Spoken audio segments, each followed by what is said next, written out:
Want to turn your Fiverr side hustle into a full-time income? Scaling your Fiverr business in 2025 isn't just about working harder, it's about working smarter. In this video, I'll share 3 proven strategies to grow your orders, increase your earnings, and build a sustainable freelance business. Let's get started.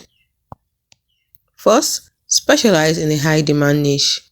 Instead of offering generic services, focus on a specific skill where buyers are willing to pay premium prices. Next, automate repetitive tasks. Use templates for messages, frequently asked questions, and even delivery files to save time. Finally, upsell strategically. Offer add-ons like faster delivery or extra revisions to increase your average order value. In conclusion, scaling on Fiverr starts with these steps: specialize, automate, and upsell. Implement them today and watch your business grow.